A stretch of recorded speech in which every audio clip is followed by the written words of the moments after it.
son opération de surveillance a été pilotée depuis le siège du FBI à Washington.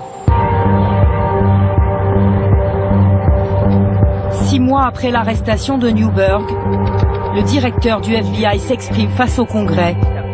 Robert Mueller dresse le bilan annuel de son agence. Il présente l'affaire comme un succès. Le FBI a ciblé plusieurs suspects terroristes.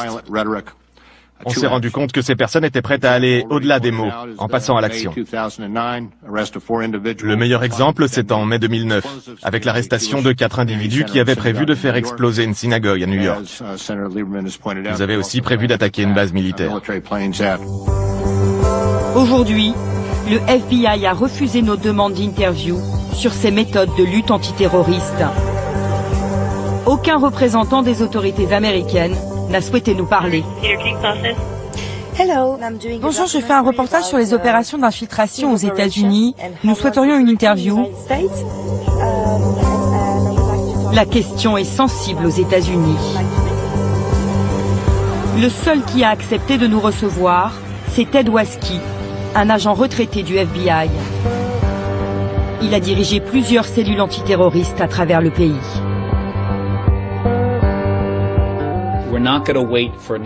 On ne va pas attendre qu'un autre building se fasse attaquer pour agir et pour identifier les cellules terroristes. Les Américains et le monde entier tiendront le FBI pour responsable s'il y a une autre attaque terroriste. D'après Ted Waski, la fin justifie les moyens. Nous l'interrogeons sur l'opération de Newberg et sur le rôle très actif de l'informateur. Qu'est-ce que vous pensez de ce comportement ? Si ce n'était pas Shahed Hussein, ils auraient trouvé quelqu'un d'autre qui leur aurait offert de l'argent pour appuyer leur cause.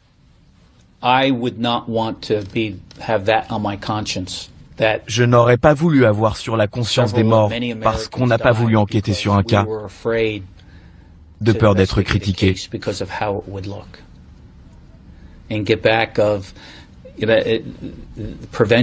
C'est préventif. On ne sait jamais jusqu'où ces hommes étaient prêts à aller. Combien d'attentats ont été déjoués grâce aux opérations d'infiltration?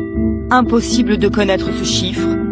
Secret défense, d'après les autorités américaines. En 13 ans, plus de 200 opérations comme celle de Newberg ont été menées par le FBI. Barack Obama a maintenu le dispositif mis en place par George Bush. Après les attaques du 11 septembre, la mission du bureau s'est focalisée plus que jamais sur la prévention. Le défi est d'identifier et d'arrêter les complots terroristes avant même qu'ils ne se mettent en place. Aux États-Unis, peu de voix s'élèvent contre les méthodes de lutte antiterroriste. Un journaliste d'investigation enquête depuis 7 ans sur les excès de cette politique. Trevor Aronson a tenté de démontrer à plusieurs reprises que des hommes avaient été piégés. Bonjour, comment ça va? Ce jour-là, il a rendez-vous avec Avni Osmakak. Son frère vient d'être condamné à 40 ans de prison pour complot terroriste. Cette fois encore, il était en contact avec un informateur du FBI. Votre frère a changé après avoir rencontré l'informateur? Il a commencé à s'habiller en habits traditionnels musulmans, à mettre un turban. Ça, c'est l'informateur qui lui a demandé de le faire. Il lui disait que tous les bons musulmans devaient s'habiller comme ça. D'après Avni, son frère aurait été manipulé du début à la fin par le FBI. Dans cette affaire aussi, tout a été enregistré. L'informateur a procuré des armes à Sami Osmakak. Il lui a appris à s'en servir. Il l'aurait poussé à enregistrer cette vidéo djihadiste. C'est l'infiltré du FBI qui tient la caméra. Nous voulons nous venger des infidèles américains qui font couler le sang en Irak. Nous allons faire couler votre sang, celui de vos femmes et de vos enfants. Sa ceinture d'explosifs, le revolver et la Kalachnikov posée à côté de lui sont factices. Avni affirme que son frère était malade, diagnostiqué schizophrène 5 ans avant cette vidéo. On l'a vu changer quand il est tombé malade. On a essayé de le convaincre d'aller voir un médecin, mais il nous a fui. Et l'informateur, il a juste profité de sa maladie. Vous pensez que votre frère réalisait que c'était grave de faire ce genre de vidéo? Mon frère ne savait même pas ce qu'il disait à ce moment-là. Tout ça, c'était orchestré par quelqu'un dans les coulisses. La thèse de la manipulation, avancée par les avocats, n'a pas été retenue.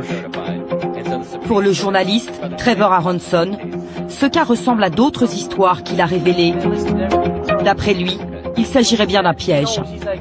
Ce qui est significatif dans le cas de Sammy Osmakak, c'est que comme les autres affaires, on dirait que le FBI a tout orchestré. Chaque détail, y compris les mots que Sammy Osmakak a prononcés. Il a aussi été manipulé par l'informateur qui lui a promis de l'argent. Il y a aussi des questions qui se posent sur ses capacités mentales limitées. Il était facilement manipulable par ses agents qui cherchaient une affaire à tout prix. D'après Trevor, quand le piège se referme, il est presque impossible de s'en sortir.